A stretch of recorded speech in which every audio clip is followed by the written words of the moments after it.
28. januára privítala estrádna sála Domu kultúry v Liptovskom Hrádku hosti 25. reprezentačného plesu mesta. V úvode programu tancovali dievčatá súkromného tanečného konzervatória v baletnej choreografii z Čajkovského Labutieho jazera.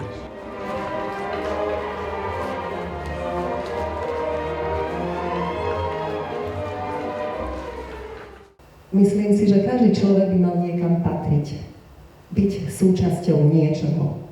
Pevne verím, že aj vy, milí naši plesoví hostia, cítite spolupatričnosť s najmenším liptovským mestom, ktoré pre vás dnes otvorilo náruč na 25. reprezentačnom plese mesta. Vážené dámy, vážení páni, prajem vám krásny januárový večer.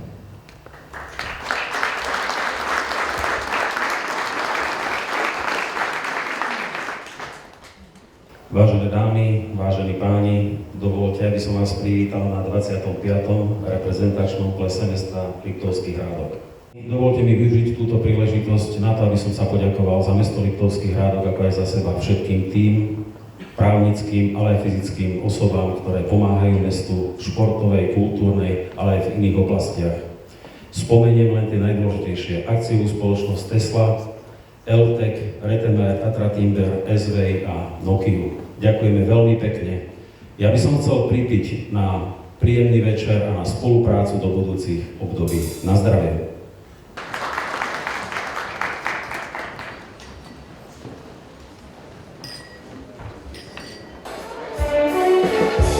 Čo by to bol za ples, keby nezačínal krásnym viedenským valčíkom? Ani hrádocký ples nebol výnimkou.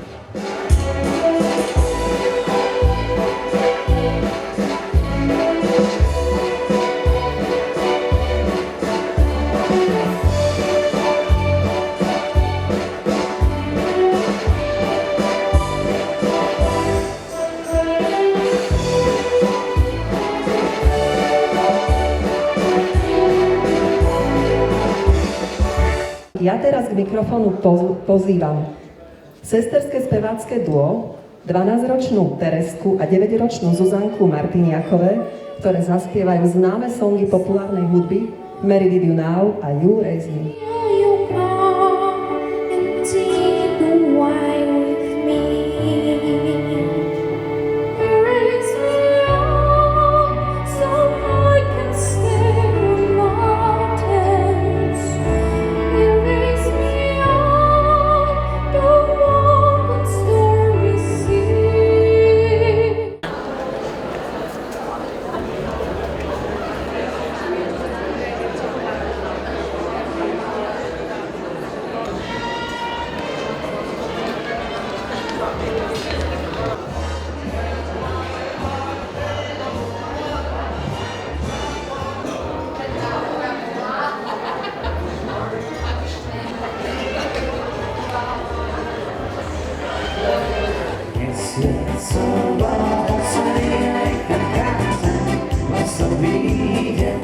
O hudobnú produkciu večera sa staral DJ Peter Rak a živá hudba Stop Band z Trnavy.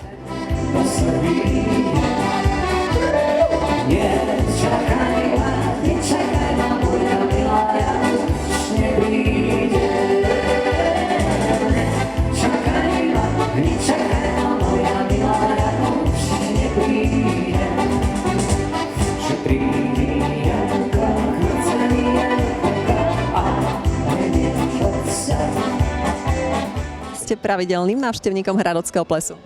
Áno, už som to druhýkrát. To už sa dá povedať, že pravidelným, čo vás dnes večer príjemne prekvapilo. A tak ako aj minulý rok, aj tento rok celkom príjemná atmosféra je tu na, myslím, že zatiaľ zaujímavý program. O hudbe sa nedá povedať, že je nejaká zaujímavá zatiaľ, takže... Spestrením Hradockého plesu bolo vystúpenie folklórneho súboru Majeran s choreografiou Podpoľanie.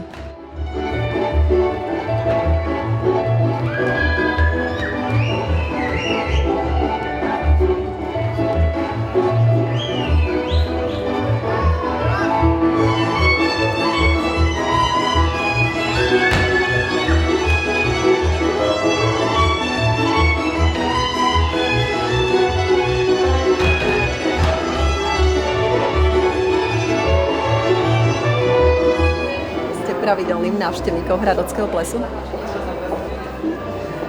Druhýkrát. Niečo vás dnes mimoriadne prekvapilo? Prezraďte. Áno. Minulý rok bola úžasná strava a teraz je ešte lepšia. A samozrejme aj vstupy kultúrne a vôbec celé tak genius loci a sa mi páči, že to prepájate s miestnou kultúrou, lebo viete, za peniaze v Prahe dovie sa dá všetko, ale vlastných zdrojov to je to najvzácnejšie, takže klobúk dole.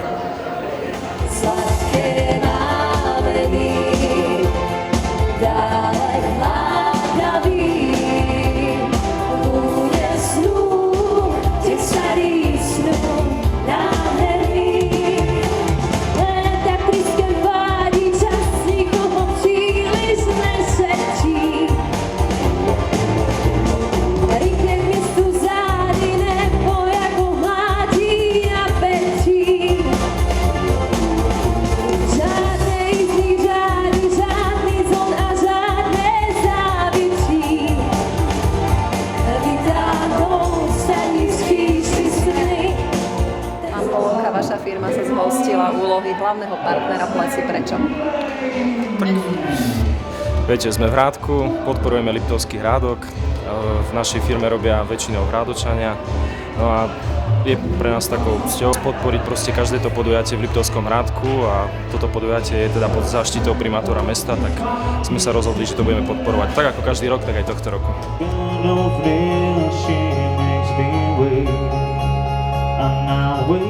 Špeciálne pre dámy bolo pripravené hudobné číslo Martina Petrufa a Richarda Porubena.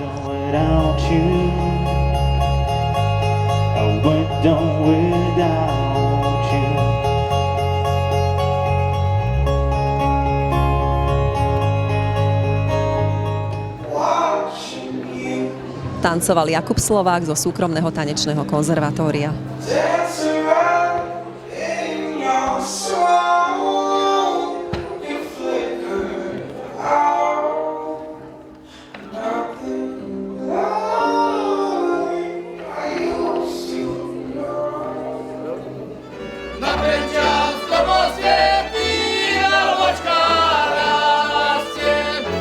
V sále číslo 2 hrala na počúvanie i do tanca ľudová hudba folklórneho súboru Vagonár z Popradu.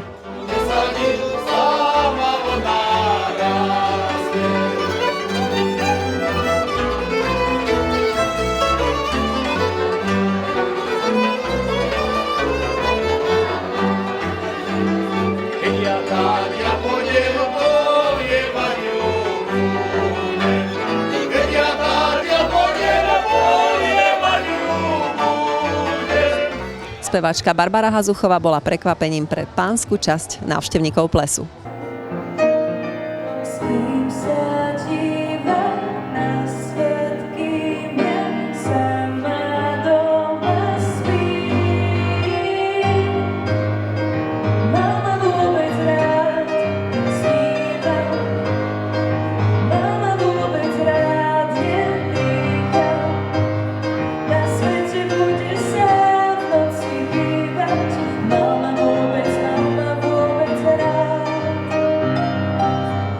Polnoci plesoví hostia netrpezlivo očakávali, či práve ich zlosovateľná vstupenka bude výherná.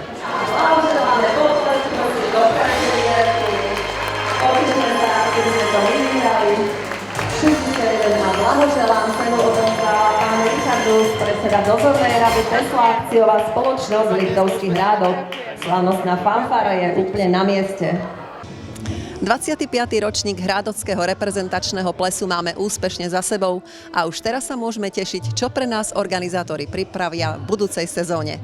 Eva Zahradníková, televízia Liptovský Hrádok.